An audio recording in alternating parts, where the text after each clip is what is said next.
বলতে ইচ্ছা করে না কিছু, মানে এসব কথা আমার মনে করতে ইচ্ছা করে না। আমি মানে মনে করতে কিছু হয়নি, মানে সারাদিন নর্মাল একটা দিন কাটাবো এরকম। মানে এখন বাজে কটা বলো তো, 9:05। তখন থেকে ভিডিওটা শুরু করলাম, দেখাবো সারাদিনে কী কী করছি। মেয়ে আজকে স্কুলে যাবে না, মানে আমার বাবা মানে শ্বশুরমশাই গেছে আল্ট্রাসাউন্ড। কী রে, শ্বশুরমশাইকে নিয়ে গেছে আল্ট্রাসোনোগ্রাফি করাতে। তোর বাবা গেল, আমাকে বলেছে তুমি নিয়ে যাও স্কুলে। আমি বললাম না, যাও, গাড়ি নিয়ে যাও। একদিন স্কুল কামাই করলে কোনো ব্যাপার না, বাড়িতে থাকবো। ওরা বলছে একদিন একটু বাড়িতে রেস্ট নেওয়া দরকার আছে। সামনের সপ্তাহ থেকে হয়তো গরমের ছুটি পড়ে যাবে ওদের, দেখা যাক। এই দেখো একজনের ব্রাশ ট্রাশ করা হয়ে গেল। বাচ্চাদের স্কুল থাকা একদিকে ভালো, মানে সমস্ত কাজকর্মের তাড়াহুড়ো থাকে।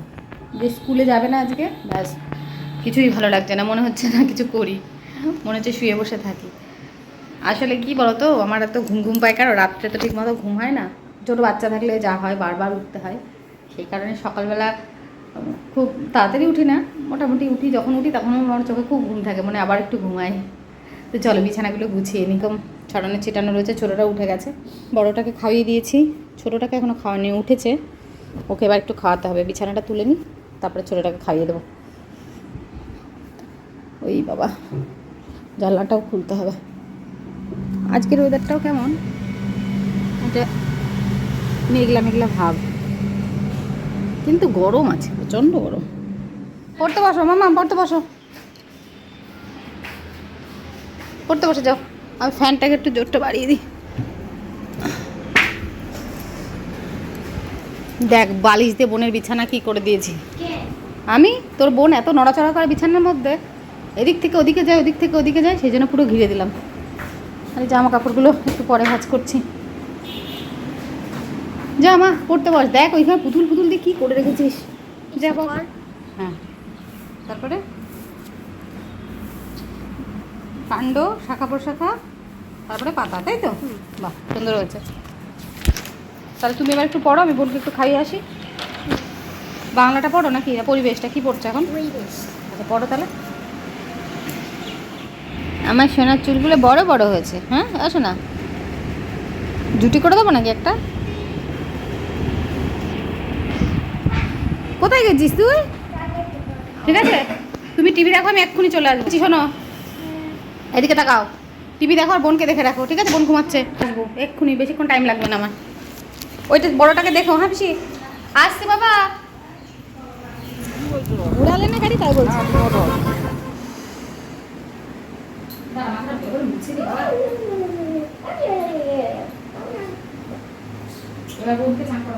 এখন বাজে 12:30 না 12:20 বাজে।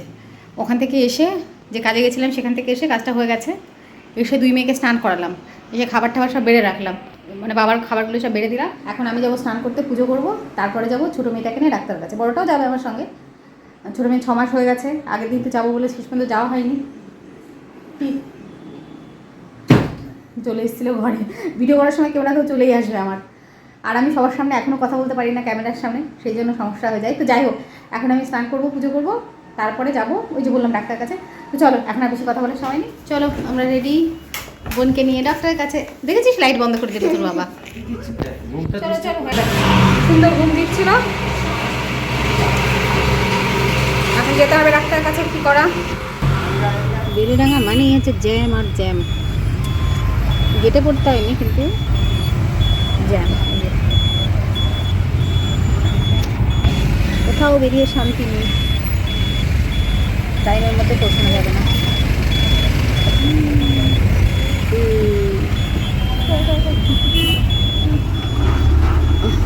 পৌঁছে গিয়েছি আমরা। চলো চলো,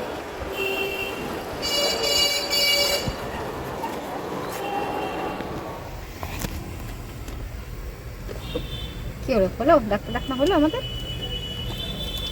কোথায় গেল তোর বাবা? আখের রস আনতে ওই যে দাঁড়িয়ে আছে মন্দিরের সামনে, কাকাটা ঘুম দিচ্ছে। আর কি, এখন থেকে আমার না একটু একটু করে বাইরের খাবার খেতে পারবে। আখের রস তুই খাবি বাবা? না। কেন? অদ্রিজা আখের রস খাই না। খা একটুখানি, খা না। খাবি অদ্রিজা কুলফি? একটু কুলফি মালাই খাওয়া যাক। কি কুলফি মালাই খাবি? ইয়েস, বিড়বিড় করে। হ্যাঁ, আখের রস খাবো না, কুলফি মালাই খাবো। আচ্ছা, দেখ কি সুন্দর হাওয়া দিচ্ছে, দেখছি। খাবো নাকি কুলফি? না। হ্যাঁ, আদিজা খাবি? হ্যাঁ খাবে। সবাই কি সুন্দর আরামে বসে রয়েছে, গান শুনছে আর হাওয়া দিচ্ছে, দেখেছিস?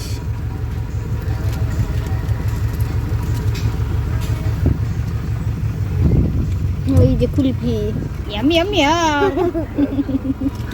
আমাকে দেয়নি এখনো। টাকা দিস তো আমাকে? কি রে? ভালো না।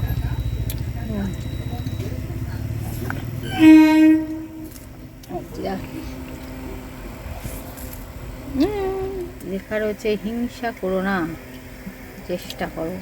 বাহ, আর একটা ট্রেন আসবে মনে হয় তারপরে। এখন বাজে 3:45। দাঁড়াও টাইমটা দেখিয়ে দিই তোমার। ওই দেখো 3:45 বাজে। এখন আগে এসছি, মানে মোটামুটি 3টে বেজে গেছে। আস্তে আস্তে বাড়ি বাড়ি এসে ওদেরকে ফ্রেশ করলাম। ফ্রেশ করে তারপরে খাওয়া দাওয়া করে সমস্ত কিছু গোছগাছ করে এই যে এখন এসে ওই দেখো শুয়েছি এদের নিয়ে। আর এই একজনা আমরা এখন একটু রেস্ট নেব। ওই দেখো কি আদর চলছে, তুই বোন ঘুম পেয়ে গেছে আমার ছোটোটার। আর এর তো ঘুম পায় না, ওর ঘুম পায় না। চলো তাহলে আমরা এখন ঘুমি করি একটু, নাকি? ওটা মুখে দিও না বাবা, ওটা মুখে দিও না। দেখেছো কত মেঘ আকাশে। যাই, এখন কি আমি একটু রান্না করবো রাতের জন্য, একটু ডিমের ঝোল করবো। শোনা যাচ্ছে আমার কথা? রাতের জন্য একটু ডিমের ঝোল করবো, পিসির কাছে দেবো একে, দিয়ে একটু রান্না করে নিই। পিসি যখন থাকবে না তখন রান্না বান্না করতে খুব সমস্যা হয়ে যাবে। এই আমার নাইটিটা তুলে নিয়ে যায়, কারণ ঝড় মেয়ে গেলে না উড়ে উড়ে কোথায় চলে যাবে কোনো ঠিক নেই। দেখেছিস? দাদুর গামছাটা নিয়ে আয়, তুলে নিয়ে। আমি খেয়াল করলাম না, ভেতরে এনে রাখ, ঝড় উঠবে মনে হয়। বন্ধ করে দে দরজাটা। চা হয়ে গেছে আমার, এই দেখো। আর এখানে একটু জল গরম করছি, বিরাগে জল খেতে বলেছে তো ফুটিয়ে ঠান্ডা করে রাখবো। আর চা হয়েই গেছে আমার, এই যে। আর তারপরে করবো চাটা করে, তারপরে ডিমের ঝোল করবো একটু। দাঁড়াও চাটা ছেঁকে নিই, এবার গিয়ে আমরা সবাই মিলে চাটা খেয়ে নিই।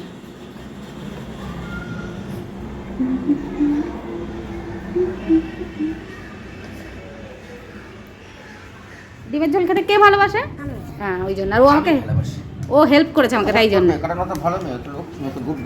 ও আমাকে কত সুন্দর হেল্প করলো জানো? ও বাবা কি করলি তুই? মশলা করলি বল। কি ঝড়, কি ঝড়।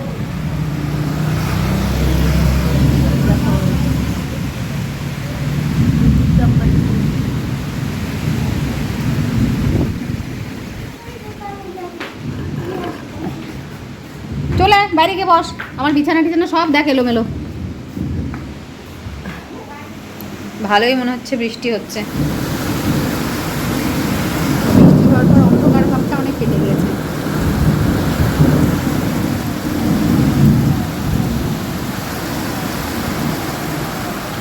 বৃষ্টি হোক, আমি যাই রান্নাটা সেরে নিই। মুসল ধারে বৃষ্টি হচ্ছে, একদম বিদ্যুৎও চমকাচ্ছে। সব জিনিস মোটামুটি আমি গুছিয়েই রেখে গেছি। আদা বেটে গেছি, পেঁয়াজ, আলু, আর এখানে কোথায় গেল ডিম, ডিমটাও ভেজে রেখে গেছি। এবার শুধু ঝোলটা করবো। হচ্ছে আমার ডিমের ঝোল। এটা কাঁচা লঙ্কা দিয়েই হবে, আর এই যে এইটা দিয়ে ভুজিয়াটা দিয়েই হবে। এখানে আমার ডিমের ঝোল রান্না হচ্ছে, আর এখানে রয়েছে আমার ডিম ভাজা। আর এখানে আমার মেয়ে কী করছে, আমার মেয়েটা এসে দেখি কী করছিলাম, একটু দেখি একবার কী করছিল আমার মেয়েটা। ডিম খাচ্ছিল, খাও খাও একটু খাও, অসুবিধা নেই। এই দেখো আমার ইঁদুর ডিম খেয়ে নিচ্ছে। আমার রান্না প্রায় কমপ্লিট, ডিমের ঝোল হয়েই গেছে, ফুটছে। আর এই যে বাসনপত্রগুলো হয়েছে, এইগুলো এখন একটু পরিষ্কার করে নিই, তারপরে যাব। এখনও সন্ধ্যাটা দিইনি, সন্ধ্যা লেগেই গেছে, সন্ধ্যাটা একটু লেট হবে আজকে, সন্ধ্যাটা দিয়ে দেবো। আমার ডিমের ঝোল রান্না করা কমপ্লিট। এই যে এবার গ্যাসটা বন্ধ করে এখানেই ঢেকে রাখবো। চলো মা ঢেকে রাখি এবার। ঠিক আছে, টেস্ট করবো একটু। এখন বাজে 8টা মতো, আমি এসেছি রান্নাঘরে চা করতে। ওই একজন এসছেন, সেই জন্য চা বসালাম। আর অদ্রিজা একটুখানি পড়লো, এখন আবার একটু বোনের কাছে বসে রয়েছে। ও ঘরেই আছে, বোন মানে অদ্রিজা ছোটোটাও জেগে রয়েছে, আর ও ওখানে বসে রয়েছে বোনের কাছে। আর রান্নাবান্না কী করি, ডিমের ঝোল তো করে রাখলাম, বাবা বর্ধনপাড়ায় যাওয়ার কথা ছিল, মানে ওই পাড়াতে। তো বাবা গেল না, মানে আমরাই বারণ করলাম, ঝড়মেই হচ্ছিলো তো ওই জন্য বললাম আজকে আর যেতে হবে না, গেল না বাবা। তো একবারে দেখি বাবা কী খায়, যদি বাবা ভাত খায় তো ডিমের ছোলা তো আছেই, আর যদি অন্য কিছু খায় তো সেটা করে দেবো। এখন বাজে হচ্ছে 8:30। অদ্রিজাকে একটুখানি পড়িয়েছি, মানে পড়া দিয়েছিলাম, লিখতে দিয়েছিলাম, সেটা লেখা হয়ে গেছে। এখন আবার ওর জন্য একটু পড়া রেডি করছি। দাঁড়াও, পড়া রেডি করতে করতে কথা বলি। তারপর আবার যাবো রান্না করে। বাবা বললো ভাতই খাবে, কিন্তু বাবা ওই সেদ্ধ টেদ্ধ দিয়ে খাবে। কোথায় গেল সেই প্রশ্ন আমার। আর দেখো আরেকজনে কী করছে, কি সে ওখানে বসে বসে ফোন দেখছে, ওর বাবার কাছ থেকে ফোনটা নিয়েছে, মানে ফোন দেখছে। আরেকজনে দেখো এই যে সে আমার কোলের মধ্যে বসে দেখো সে বই ধরে টানাটানি করে যাচ্ছে, দিদির বই কোনটা নেব সে বুঝতে পারছে না।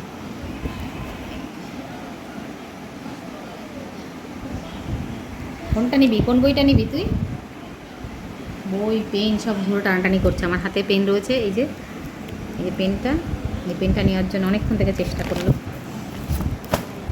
আরও কাজগুলো দিই এই করে করে না, আমার অদ্রিজার পড়াশোনাটা একটু এই প্রবলেম হয়ে যাচ্ছে। ওকে আমি সেভাবে বই খাতা মানে পড়া না দিলে বাচ্চারা পড়তে চায় না, আর পাশে বসে থাকতে হয়, যদিও ওকে পাশে মানে ওর পাশে অতটা বসে থাকতে হয় না এখন ও নিজে নিজেই পরিস্থিতিটা বুঝে গেছে আর কি।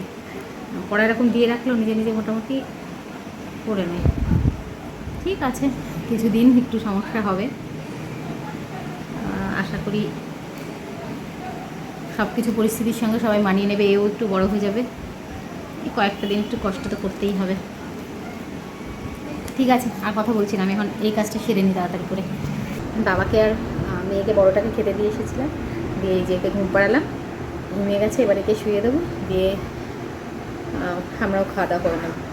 খাওয়া দাওয়ার পরে কিছু কথা বলবো। ঠিক আছে, খেয়ে সেই বলছি। ঝুলনাটা এই জায়গায় দাও, ফ্যানটাও চালিয়ে দিও, এই যে এই জায়গাটা দাও। শোয়াতে শোয়াতে তোর ঘুম ভেঙে গেল? হ্যাঁ, কি ঘুম তোর? বস, দাদুর কাছে বসে থাক, আমি খেয়ে আসি। এখন বাজে কটা বলতো, 10:40। খাওয়া দাওয়া হয়ে গেছে, ঘরে চলে এসেছি, ঘুমাবে, মানে ঘুমানোর জন্য খুব কান্নাকাটি করছে। তো ভাবলাম তোমাদের সঙ্গে কথাটা বলে নিই। তারপরে কি বলবো জানি না, আজ সকাল থেকেই দেখলাম আমি ঠিকঠাকই ছিলাম, মানে আমার ভিডিওর মধ্যে তোমরা কিচ্ছু বুঝতে পারবে না যে আমার মনের ভিতরে আজকে সারাদিন কী চলছিল। আজকে মে মাসের 13 তারিখ, আসলে 12 তারিখ থেকে বা না, মে মাস পড়া থেকেই শুরু হয় বিশেষ করে, তাই কি আসলে সারা বছরই আমার চলে, আর বিশেষ করে যখন মে মাসটা আসে, মে মাসে যখন পড়ে তখন থেকে আমার মনের মধ্যে মানে শুরু হয়ে যায়।